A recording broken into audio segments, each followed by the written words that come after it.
Който правят в човека и няма право на част едно. Да, хората още вече новата поредица, която ще качвам, ще бъдат 7 части, така че... Представете ли си един нормален слънчев хубав ден, да седите на дивана и да ви хрумна идея, да се виждате като момиче и да ходите да барате момичетата отзад. Това се случва с нашия Дан. Той решава да си облече рокля и да сложи перука и да ходи да бара момичетата отзад. Той казва, няма какво да се обърка, това не е най-добро, това няма как да е толкова очевидно. Ето го Дан вече в метрото. И точно вече при първото момиче, което бара по задника, разбира, че това е момче. Докато ти разбрала, това не е чак толкова очевидно. Даже аз сам даже успя да се подава в огледалото, пък ами ли това момиче. Следващата серия, която ще разкажа е за бабо излъчилвач.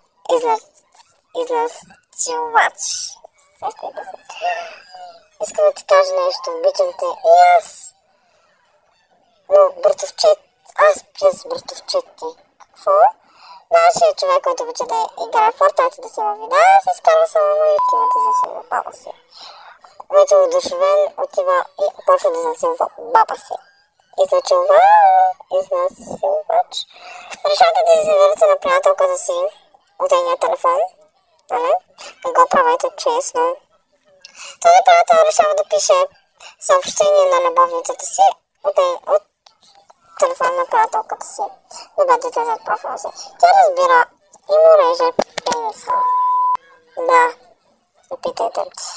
Той отива в болница да му го зашият, но тя отива и го реже отново.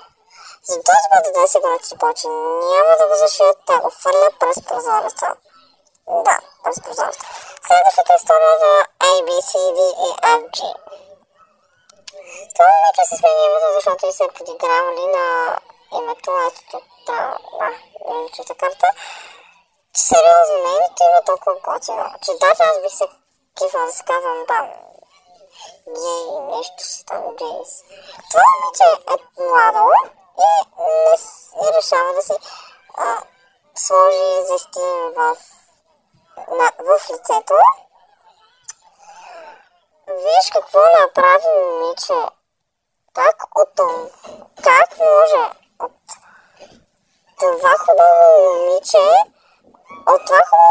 да се превърне в това? Има нещо различно. Представя ли вие като се облечете някоя късотениска, да ви се виждат в стените? Или споровете с гаджета? Това се случва с нашата Джесика, поне така ще наричам Джесика. Тя отива до Макдоналдс да си вземе бургер с бекон. Отива първия път и казва, че бекон няма. Тя забелязва, че в бургера и няма бекон. Хората й казват, че няма да се повтори. Хората й казват, че повече няма да се повтори. Тя се връща след още няколко дни. И тя вижда, че пак няма бекон. Ако видите ви е харесало, натиснете subscribe. Хора, Зори, просто знам, че историята нямаше точно това, което съм написала, така че, аз просто обърнах историята, няма какво да направя.